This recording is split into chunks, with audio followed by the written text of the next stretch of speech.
পুলিশি নির্যাতনে আবু সিদ্দিক হালদারের হত্যার প্রতিবাদে এবং ইরশাদ আলম, প্রসেন মণ্ডল সহ গণপিটুনিতে মৃতদের ন্যায় বিচারের দাবিতে অভিযুক্ত পুলিশ অফিসারদের গ্রেপ্তার ও শাস্তির দাবিতে আগামী 7ই আগস্ট কলকাতায় চলো বিধায়ক নওশাদ সিদ্দিকী ভাইজানের ডাকে শিয়ালদা থেকে ধর্মতলা পর্যন্ত ঐতিহাসিক মিছিলে অংশগ্রহণ করুন।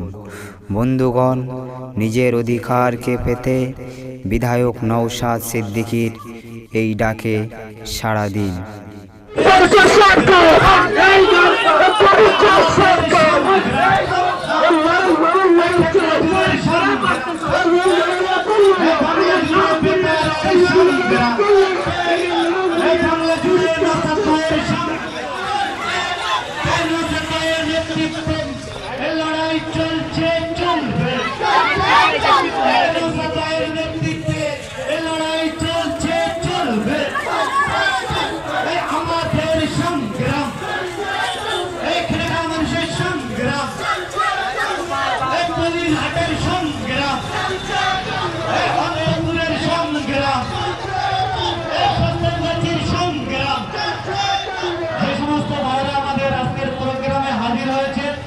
সকলকে ধন্যবাদ জানাই। আপনারা আসন গ্রহণ করুন এবং বাইক নিয়ে যারা আসছেন তাদেরকে আবারও বলছি, বিশেষ করে আপনার ভাইয়ের নেতৃত্বে এবং নমাজ থেকে যে ভাইয়েরা মিছিল নিয়ে আসছেন সকল নেতৃত্ববৃন্দকে আমরা অভিনন্দন জানাই। আজকে এই প্রোগ্রামে অ্যাটেন্ড করার জন্য আপনাদের সর্বশেষটায় একটা সুন্দর সমাজ গড়ার জন্য যে ডাক দিয়েছেন নওশাদ ভাইজান, আজকে সামিল হওয়ার জন্য সকলকে ধন্যবাদ জানাচ্ছি।